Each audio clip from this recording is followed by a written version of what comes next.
a exceção de pré-executividade, em que nós temos uma execução fiscal contra A e B, cobrando R$1 milhão. Só que A, ele entra com essa pré-executividade dizendo, eu sou ilegítimo, eu não deveria estar no polo passivo.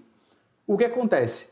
Supõe que ele tem direito, mesmo, ou seja, a Fazenda Pública ingressou com a execução fiscal contra A, mas não deveria, e essa exceção de pré-executividade, ela é acolhida para excluir A do polo passivo. Ele não pode estar no polo passivo. Ponto. A grande questão é que o entendimento do STJ era dizer, lembre, se a exceção de pré-executividade for acolhida, se ela for julgada procedente, eu sei que há honorários advogatícios. A grande questão que chegou ao STJ era o seguinte, meu amigo, eu sei que você tem que pagar honorários se for julgada procedente, tudo bem, mas como eu pago esses honorários? Ou melhor, como eu fixo esse quanto, né? Se você aplica o artigo 85, parágrafo 3º do CPC, né?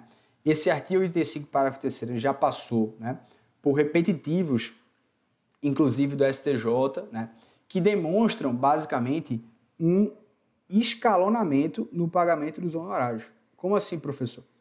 Ele vai colocar percentuais de acordo com o valor da causa, ou seja, aqui o valor da causa sendo R$1 milhão. Então, o que o STJ, a segunda turma, dizia é o seguinte, olha, eu tenho um proveito econômico, né? O proveito econômico é R$1 milhão.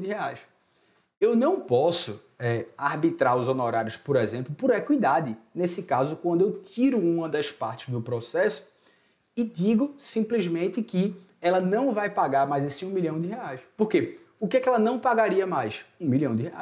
Então, se eu tenho um proveito econômico, eu vou ter que arbitrar conforme o artigo 85, parágrafo 3º.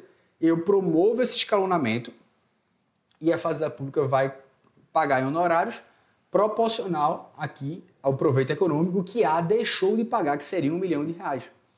E esse entendimento, ele era da segunda turma, mas tinha algumas vozes dissonantes. Por quê? Porque esse entendimento mudou. No informativo 812 do STJ, a primeira sessão, ela muda isso. Ela olha e fala, realmente não fazia sentido esse entendimento da segunda turma. A primeira turma, enfim, né, não concordava.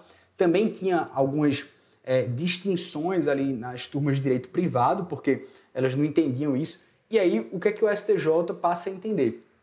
Ele fala, velho, se você tem uma exceção de pré-executividade que quer tão somente excluir um recipiente do polo passivo da execução fiscal e esse cara não impugna o crédito executado, ou seja, o processo continua, a execução fiscal ela continua, sai A, mas continua, sai B e continua A, sai A e continua B, desculpa, os honorários têm que ser fixados por apreciação equitativa, nos termos do artigo 85, parágrafo 8 do CPC. Por quê? Porque não é possível estimar o proveito econômico obtido com o provimento jurisdicional. Veja, queridos amigos, houve várias fundamentações aqui trazidas no informativo. A primeira, e a qual também eu confesso que concordo, é dizer, rapaz, não necessariamente A se livrou de pagar R$1 milhão não, tá? Por quê? Porque vai que tem uma solidariedade aqui entre A e B. E vai que, na verdade, A não é que ele se livrou de R$1 milhão, porque esse processo não acabou, o processo continua. Então, veja, suponha que a gente tivesse um processo, aqui tá fácil, tem 2. Suponha que tivesse 5 partes. E aí, você vai pressupor que o valor da causa é R$1 milhão para todos, ou que é 500 mil, então, para cá. Veja, eles atribuíram primeiro que você não tinha como dizer que necessariamente há que pagaria R$1 milhão. E você também não poderia dividir o valor proporcional à quantidade de pessoas, porque você não sabe quem teria patrimônio suficiente. Então, basicamente, eles disseram, olha, isso aqui vai sufocar a Fazenda Pública.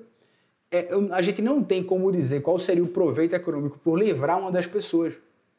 Então, por isso que ele fala, se agora eu tenho uma exceção de pré-executividade, essa exceção de pré-executividade é somente para tirar uma pessoa do polo passivo, mas que esse polo passivo, portanto, ele não foi impugnado o crédito. Ou seja, uma coisa é você excluir A porque A está alegando prescrição. E aí, consequentemente, fulminaria o crédito, você tiraria A e B juntos, porque está prescrito para um, está prescrito para o outro.